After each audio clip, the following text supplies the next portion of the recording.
Hi friends. ప్రపంచవ్యాప్తంగా పునరుత్పాదక ఇంధన వనరులు వినియోగం పెరుగుతున్న కొద్దీ విద్యుత్ను నిల్వ చేసేందుకు భారీ సామర్థ్యం గల బ్యాటరీల అవసరం కూడా పెరుగుతోంది. ప్రస్తుతం ఎక్కువగా ఉపయోగిస్తున్నటువంటి లిథియం అయాన్ బ్యాటరీల ఖరీదైనవిగా మారుతుండగా వాటికి ప్రత్యామ్నాయంగా భావిస్తున్నటువంటి సోడియం అయాన్ బ్యాటరీల అభివృద్ధిలో శాస్త్రవేత్తలు కీలక ముందడుగు వేశారు. ఈ కొత్త సాంకేతికత ఏంటో ఇప్పుడు తెలుసుకుందాం. ఇక భారతదేశంలోని ఐఐటి ఇండోర్, అలాగే బాబా అటామిక్ రీసెర్చ్ సెంటర్, ఐఐటి మండి, అలాగే అమెరికాలోని బోయ్ స్టేట్ యూనివర్సిటీ పరిశోధకులు కలిసి ఈ అధ్యయనాన్ని నిర్వహించారు. సోడియం అయాన్ బ్యాటరీల కోసం కొత్త రకం క్యాథోడ్ పదార్థాన్ని కూడా అభివృద్ధి చేశారు. ఈ అధ్యయనం బ్యాటరీస్ అండ్ సూపర్ క్యాప్స్ జనరల్లో ప్రచురితమైంది. ఇక లిథియంతో పోలిస్తే కనుక సోడియం చాలా చౌకగా విస్తృతంగా లభిస్తుంది. అయితే సోడియం అయాన్లో పరిమాణంలో పెద్దవిగా ఉండడం వల్ల ఛార్జింగ్ డిశ్చార్జింగ్ సమయంలో బ్యాటరీ పదార్థాలపై ఎక్కువ ఒత్తిడి పెరుగుతుంది. దీంతో బ్యాటరీలు త్వరగా దెబ్బతినే ప్రమాదం ఉంటుంది. ఇదే సోడియం అయాన్ బ్యాటరీల అభివృద్ధికి ఇప్పటివరకు ప్రధాన అడ్డంకిగా ఉంది.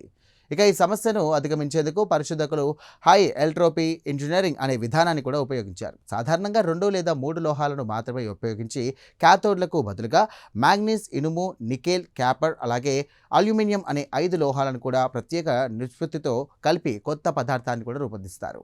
ఆసక్తికరమైనటువంటి విషయం ఏంటంటే ఈ 5 లోహాల కలయిక వల్ల పదార్థం లోపల అణు నిర్మాణం మరింత స్థిరంగా మారింది. అలాగే అల్యూమినియం కలపడం ద్వారా అణువుల మధ్య ఖాళీ పెరిగింది. దీంతో పెద్ద పరిమాణంలో ఉండే సోడియం అయాన్లను సులభంగా కదిలించగలిగాయి. ఇక పరిశోధకుల మాటల్లో చెప్పాలంటే ఇది సోడియం అయాన్ల కోసం ఇరుగైన రహదారిని, విశాలమైనటువంటి హైవేని కూడా మార్చినట్టే. తమ రూపకల్పన నిజంగా పనిచేస్తుందో లేదో తెలుసుకునేందుకు పరిశోధకులు సింక్రటాన్ ఎక్స్రే డిఫ్రాక్షన్స్ అనే అధునాతన పద్ధతిని కూడా ఉపయోగించారు.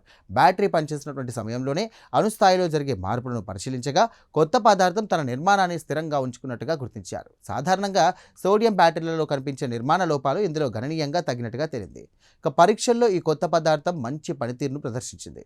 ఇక ప్రారంభంలో అధిక విద్యుత్ నిల్వ సామర్థ్యాన్ని చూపించడమే కాకుండా వేగవంతమైన 250 ఛార్జింగ్, అలాగే డిశ్చార్జింగ్ సైకిల్స్ తర్వాత కూడా దాదాపు 84% సామర్థ్యాన్ని నిలుపుకున్నట్టుగా పరిశోధకులు వెల్లడించాయి. ఈ సోడియం అయాన్ బ్యాటరీల దీర్ఘకాల వినియోగానికి కీలకంగా భావిస్తున్నారు. చూసారుగా, చౌకగా లభించే సోడియంతో మరింత స్థిరమైన, వేగంగా ఛార్జ్ అయ్యే బ్యాటరీలను కూడా అభివృద్ధి చేసే దిశగా ఈ పరిశోధన ఒక కీలక అడుగుగా నిలిచింది.